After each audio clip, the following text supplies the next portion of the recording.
Long term investing और swing trading में difference के हिसाब से अगर आप देखोगे तो मैं अपने एक स्टॉक्स के बेसिस पे मैं आपको कुछ बताना चाहूँगा।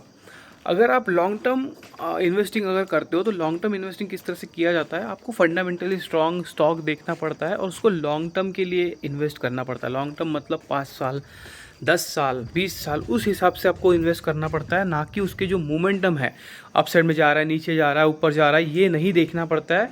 उसमें आप इन्वेस्ट करते रहो, उसमें आप एसआईपी की तरह पैसा डालते रहो कंटिन्यूसली, और वो सोचो कि ये मेरी रिटायरमेंट की सेविंग है या फिर मेरे कुछ इंपॉर्टेंट वर्क है उसके लिए मैं यूज़ करूँगा।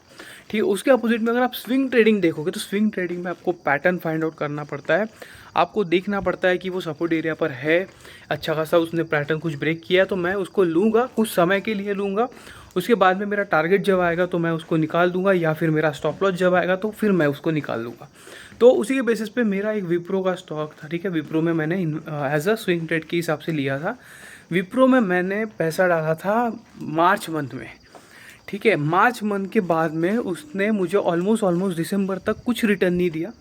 दिसंबर में जाकर उसने मेरा टारगेट हिट किया, मैंने कुछ ना कुछ उसमें परसेंटेज बनाया।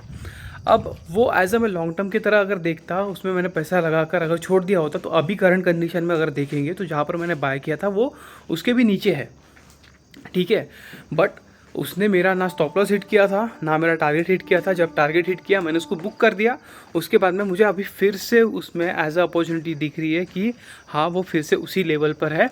अभी मार्केट कंडीशन निगेटिव है, इसलिए मैं आपको ये नहीं बोलूँगा कि उसमें इन्वेस्ट कर दो या उसमें स्विंग ट्रेड लो, क्योंकि उसमें कुछ ना कुछ पैटर्न बनना चाहिए। उसके बाद में ही अपॉर्चुनिटी फाइंड आउट होगी और हम उसमें ले सकते हैं। बट अभी के लिए वो फिर से मेरे लेवल पे ही आया है, नीचे ही आया है।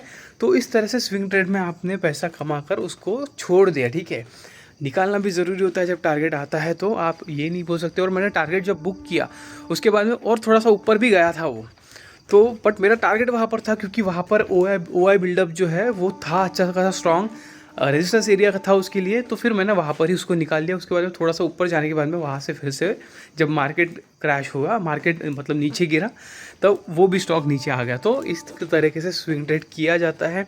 आपको अपॉर्चुनिटी फाइंड आउट करनी पड़ती है और उसमें एज अ स्टॉप लॉस भी आता है तो आपको निकालना पड़ेगा, एज अ टारगेट भी आता है तो आपको निकालना पड़ेगा। बट उसका रिस्क रिवॉर्ड होता है 3:1, 4:1, 5:1 के हिसाब से आपको रखना है।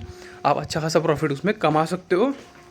और ऐसे एग्जांपल आपको देखने को मिलेंगे।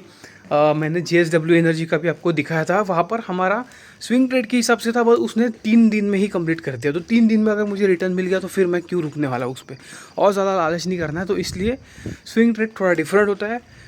जो लॉन्ग टर्म इन्वेस्टिंग है वो डिफरेंट होता है।